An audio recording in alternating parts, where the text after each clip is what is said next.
Hello, welcome to another day of Autoforge development. So, we've been working on trying to get hot reloading working for our Lua scripts.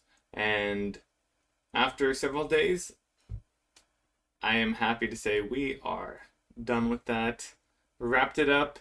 I'm happy to show you what we have working now. So, the last piece that was missing is getting it so we had our scripts actually reloading whenever a file was detected and changed, as well as reloading the files that we actually needed to reload.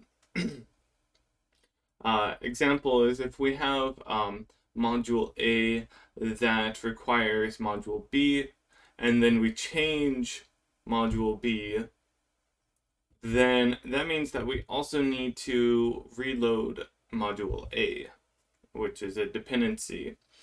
And that's just so that way if, whenever A is using B, A now will be using the new B, module B.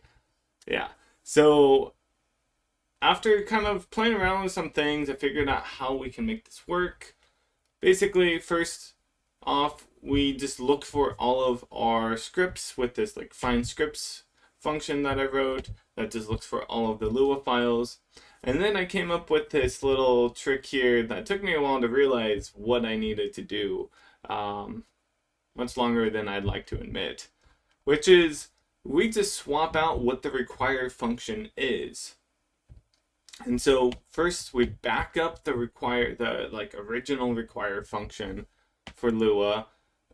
We put in this underscore require, and then we change the require function to take a module name. And what it does is it will, using the debug get info, it will get the source file, and it looks for, and this probably could be cleaned up some, definitely can, but it looks for what is the file that is calling this one. So if, let's say that we're in module A and we're importing module B.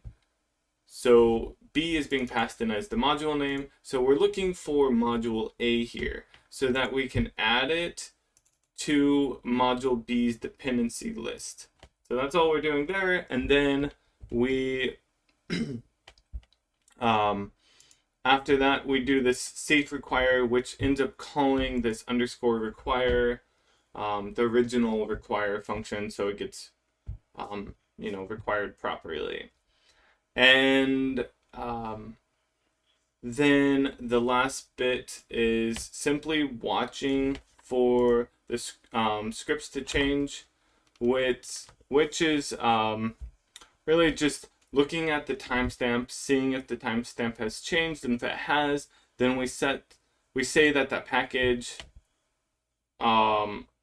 hasn't been loaded, as well as all the dependencies, and then we reload them and with the new require, and then it works. So we can kind of look at the final results here. I have this over here. I'll try not to block it with my head. This is our realm script, realm.tl.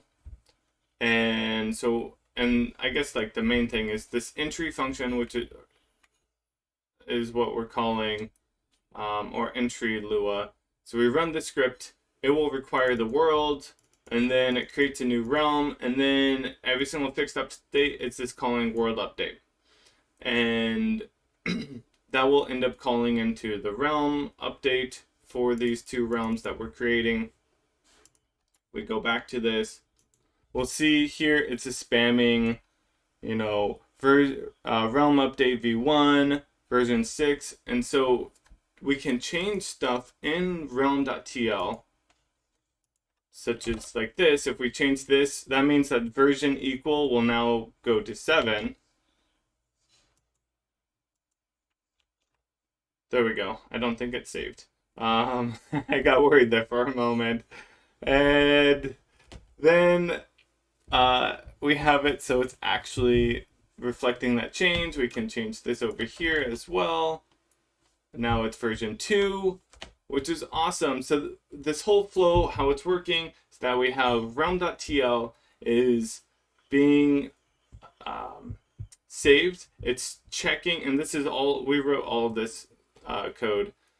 It's checking the file to see if it is valid teal file. If it is, then it writes it out as a Lua file. That Lua file change is then detected on the engine side. It then will reload it and kind of swap in all of the meta tables for all the instances of the realm, so that way they are, using this new code. And that's the hot reloading. It's going to save a lot of time. I imagine probably 15-20 minutes, maybe even more, every single day that I'm working in Lua.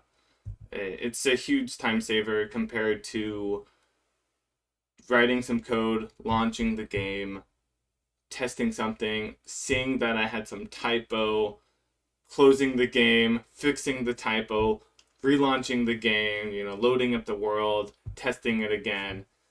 So I'm excited for this. You guys should be too. That's going to be it for today. So thanks for watching, and I'll see you guys tomorrow.